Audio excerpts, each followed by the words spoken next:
Body, baka meron kang mga habits na normal mong ginagawa araw-araw na hindi mo namamalayan ay maaring unti-unting magpahina ng iyong pancreas. Please share na rin sa iba para maging aware sila.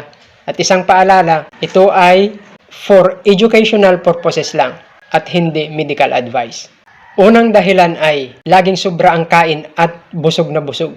Ayon sa mga pag-aaral, large meals ay nangangailangan ng mas maraming digestive enzymes at insulin agad-agad. Kapag palagi itong ginagawa, ito body ay nagdadagdag ng ekstrang trabaho sa iyong pancreas. Lalo na pag mas marami kang kinakain na refined carbs at fats.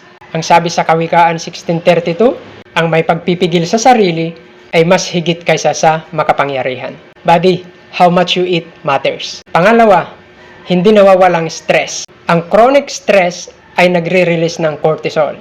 At ang cortisol ay maaaring magpataas ng blood sugar. Ito ay nangangailangan ng mas maraming insulin na nagpapabigat naman sa gawain ng pancreas. Ang sabi sa Filipos 4:6, huwag kayong mabalisa sa anumang bagay. Body, ang stress management ay kasama sa maayos na kalusugan. Pangatlo naman ay kulang sa regular physical movement. Ayon sa mga experts, ang mga muscles ay tumutulong mag-absorb ng blood sugar na hindi nangangailangan ng mas maraming insulin. Pag kulang sa galaw-galaw ay napipilitan ang pancreas na mag-release ng mas maraming insulin para ma-manage ang sugar. Body, ang exercise, ang paggalaw-galaw ay tumutulong sa pancreas sa natural na paraan. Ang apat naman ay puyat. Ayon sa mga research, ang puyat ay nakakaabala sa proseso ng katawan para gawing energy ang sugar at ito ay nagpapataas ng insulin resistance.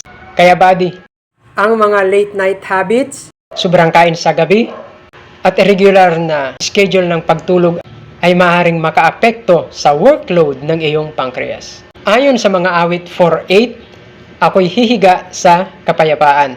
Ang pamamahinga, ang maayos na pagtulog ay nag-aalaw sa katawan para makapag-reset. At ang panglima ay palaging pag-inom at pagkain ng matatamis. Ang pancreas ay naglalabas ng insulin para ma-manage ang sugar. Kapag palagi mo itong ginagawa, ito ay nagpapahirap sa iyong pancreas at sa katagalan ay maaaring maging dahilan ng insulin resistance. Ang sabi sa Kawikaan 25:16, kapag ikaw ay nasisiyahan sa pulot, ay huwag susubra. Body, pinoprotektahan ng pagpipigil ang iyong mga body organs na tahimik na gumagawa para sa iyo. Please follow na rin. Nais ng Diyos ng mas malusog na ikaw.